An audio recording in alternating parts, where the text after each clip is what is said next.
welcome to the Virtual Groom Room. My name is Jack, your host, and today I'm bringing you the first impressions review of the Karve shaving Christopher Bradley razor.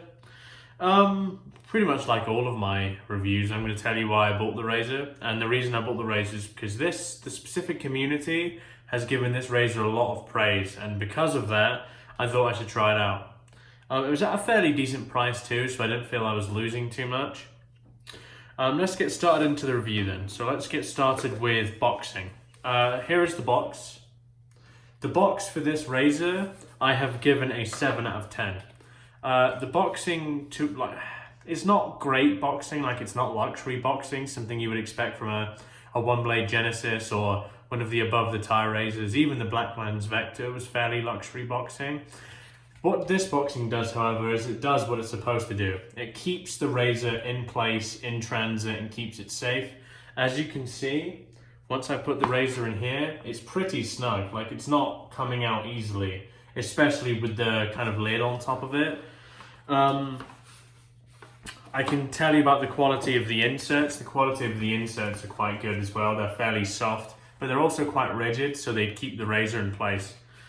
Boxing doesn't particularly matter, however, because the boxing is fairly minimal. So let's chuck that aside, and we're gonna get into the design of the razor. If you see me look down quite a lot during this review, it's because I've got some notes prepared below me. These are notes I've written over the space of 3-4 weeks with the razor, and after every shave, I'll update the notes, see what I think. Some initial research has gone into it as well, but okay, let's go into the design of the razor. I give the design of this razor an 8 out of 10. It is a standard double-edged design, like your Mirko 34C or your Edwin Jagger D89. Pretty standard in terms of design. The thing that makes it fairly unique is it's made solely out of brass, and it's my understanding the manufacturer decided to go with brass because he likes how brass patinas, and he generally likes the weight of brass products.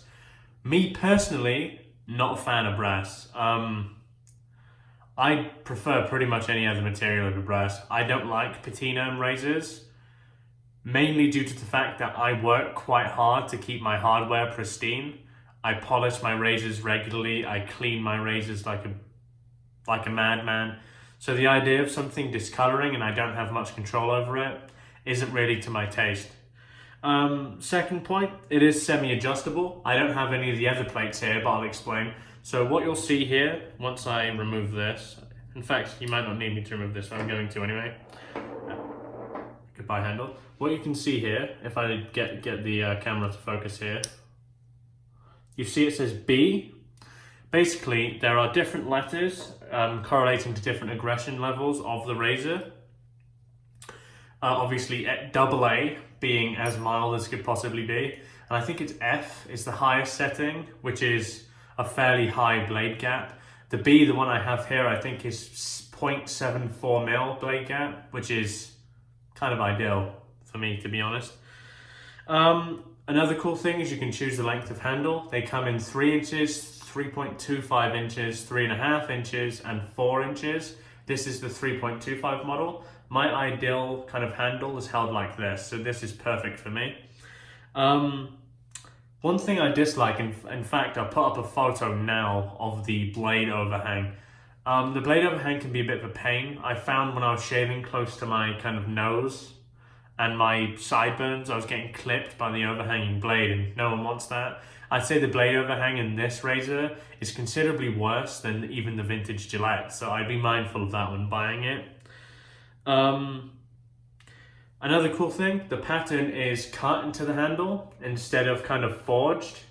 So what you'll often find is cheaper razors will have kind of like a forged handle that over long use, that handle grip will kind of wear away and you'll be left with the bare metal. With this, because it's cut, you're not going to find that to be the same problem, which is fantastic. This is actually another interesting thing. So the razor is bead blasted. What that means, basically, you bead blast something where you don't want it to have a polished finish. This razor is extremely matte, as you can see. I like that quite a lot.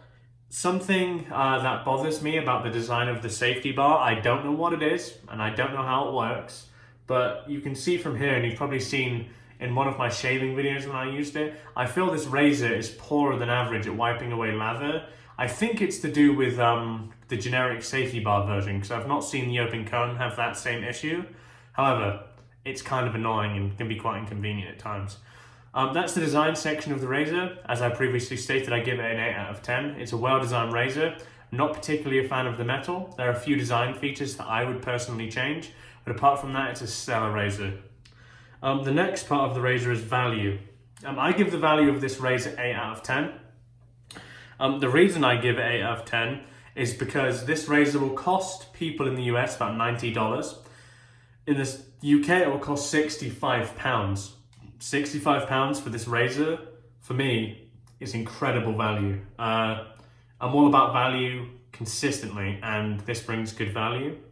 Each base plate you can buy, be it open cone or safety bar, such as this one, will be $23 in the US, and I believe from my notes here, £17 in the UK, which I think is really good.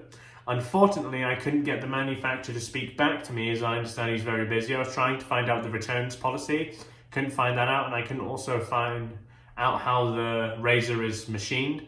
I believe it's probably CNC machine, but don't take my word for it. Another thing that adds the kind of, I'd say, longevity of the razor is that it's brass, and brass is corrosion resistant. So yeah, that's the value of the razor. That's an 8 out of 10. High value razor for me, $90 for this thing that will probably last a lifetime. It'll look quite a lot different in 5 or 6 years, but if you're gonna get something that's brass, you kind of need to prepare for that.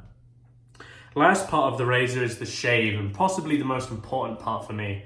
I give the shave out of this razor 9 out of 10. I'm gonna kind of outright say this is probably one of the smoothest razors I've ever shaved with. I've shaved with beginner razors, more aggressive razors, and I think this meets a really good medium. It's efficient, but it's also very, very smooth. That's what I like in a razor. This has replaced my D89 for my no-nonsense shaver, and you guys might consider doing that too. Something that I liked about this, and something that I noticed quite immediately, is this highlights different characteristics of blades because of how consistently the razor shaves. Once you got your technique dialed down, with not even with this specific razor, but generally, you'll find that this is a good razor to try out different blades in. I've started using 2 more different blades in my kind of rotation, and because I know this thing is going to shave me fairly consistently, I think that's really cool. The last thing I have, probably the only downside to the razor in regards to the shave. The overhang, as I stated previously, it can make it difficult getting under your nose, as you can see here. So if you're trying to get under your nose here, and the overhang will be here, for example, trying to get here, scraping your ear, it's not particularly great. However, if you're careful, it's avoidable. That's the shave of the razor. That's a 9 out of 10. The shave is excellent. One of the best I've ever used. I've used some pretty expensive razors. You know, I've used the One Blade Genesis, blows that out of the water. I've used the Rex Ambassador. I even think it's a bit better than that. I've used the Blackline Vector. I think it's better than that. I think it's a better shaver than that. My conclusion then. I think if you don't have this and you have the disposable income, you're a madman. I think this is possibly the best razor in terms of value on the market at the moment. I think it has its design flaws in terms of the material for me and in terms of that blade overhang, but that doesn't take away from how good this thing actually shaves. And I personally think if you have the disposable income, you're doing yourself a disservice into not having this razor. Yeah, I can't really speak higher of it than that. I think it's fantastic. As I said, it's replaced my Edwin Jagger D89 in my no-nonsense shave rotation. So what more can I say than that? You know, excellent razor. The Christopher Bradley razor is excellent. If you can pick it up, I would. I would probably try the open cone though. I found the B plate to be kind of the perfect medium for me. When I go to Big Shave West later next month, I'm going to pick up the C in both open cone and safety bar and kind of just see how it works. Hope you've enjoyed the early impressions review. If you have enjoyed it, however, I would really appreciate a subscription from you if you haven't subscribed already. Apart from that, it's been your host Jack from the Virtual Groom Room. Have a very good rest of your week, and goodbye for now.